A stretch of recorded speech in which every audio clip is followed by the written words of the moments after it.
Сайн байна уу та бүхэндээ өнөөдрийн мэндийг хүргэе.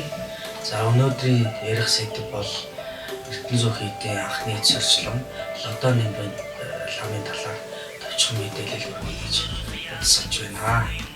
За лодоны лам бол 1579 онд 3 дугаар далай ламыг хүүхэд тахан ирснээр тэрүүний энэ цагаас хойш тэрүүний намтрыг бол тодруулсан байдаг судлаачид.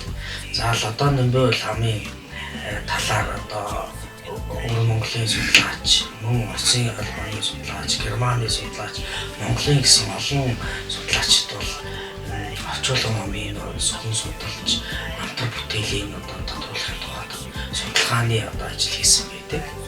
За тэгээд манай Монголын судлаачид бол юу гэж судалгааны томьёо гэж олон судлаачдыг эмгэтгэн гэж гаргасан бичвэрээр нь бол ингэсэн байдаг юм байлээ. Майн гомдныг бол орчуулсан, Мэлэн намтрыг бол орчуулсан, Ганжуурын 12 бат юмыг бол ихээр нь орчуулсан гэж ингэж ийм судалгааны бүтээлийг орчуулсан юм байлээ. Тэгээд лодоны лам бол төвд хэл болон энтхийг монгол хэлэнд бол маш их гарамгай мэрэгдсэн тийм эрдэмтэн мэрэгэн байсан. Тэгээд энэ хүний энэ зохиол бүтээл үүссэн нь бол 1579 оноос хойш тодорхой хэсэг бусгийн намтруудыг судалгааны томьёод гаргасан байдаг. Гэхдээ Эрдэнэзүү хийдэд Давтаасаа хаан лодоны ламыг залаад Эрдэнэзүү хийдийн цоржоор өргөмжилсэн гэсэн энэ баримт нэмэлтээ бол их товчхон бараг Давтаасаа хаантаа уулзсан энэ хэсэг бол намтар зохиолт нь байдгүй байлээ. Гэхдээ Эрдэнэзүү хийдийн монгол бичгээр бичсэн тэр сурвалж бичгт бол лодоны гүйс цорж Эрдэнэзүү хийдийн анхны цоржоор суваа гэсэн ийм зүйл бол байдаг. Тэгээд судлаачид бол энэ талаар бол маш их олон судалгаа хийсэн. Яг энэ хүмүүн үү биш үү? Яг Эрдэнэзүү хийдийн цорж мөн үү гэдээ таамаг дэвшүүлээд зарим судлаачид бол энэ таамаг нь бол өмнө зөвөө гэсэн юм баримттайгаа олон хэл дээр байгаа судрал бичгээс ишлэл аваад нотлсон зүйл байдаг юм билээ. Тэгээд Эрдэнэзүү хийдийн тэр түүхэнд холбогдсон сурвалжид бол лодоны ламыг Эрдэнэзүү хийдийн анхны цорч гэж авдаг.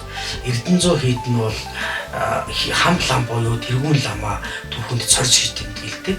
Тэгээд өдгөө Эрдэнэзүү хийд нийт 26 цорч ламаа Эрдэнэзүү хийд залгаад байна. Түүний анхны цорч лам нь бол лодоны лам юм.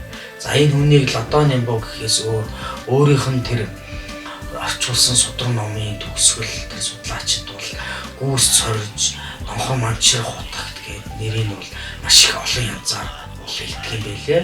Тэгээ 3 дугаар далай лам бол тал болохоос өмнө бол захиас цагтл гэрээслэл бол лодоны ламд бол бичсэн байдаг. Энэ нь бол миний хойд дүрийг тодруулаарай надаас хойш гэсэн байдаг. Тэгээд 1588 онд бурхан болсон байдаг. 3 дугаар далай лам. За лодоны лам бол 3 дугаар далай ламын орны ширээнд суугаад тэгээд 4 дугаар далай ламыг Төмдийн Алтан хааны ач хөөг Ямган жамцыг бол 4 дугаар далай ламаар тодруулан далай ламын дараагийн ламыг тодруулан үйл хэргийг өөрчлүүлэн ном зохиолоо бүтээсэн ийм сурвалжууд байдаг. Тэгээд энэ ламтны талаар хизээ өнгөрсөн за Эрдэнэзууд заларч ирээд хэдэн оноос хэдэн хонд байсан гэсэн тодорхой баримт байдгүй болохоос энэ хөө ламын талаар ийм товчхон мэдээлэл та бүхэндээ хүргье. За та бүхэндээ баярлалаа.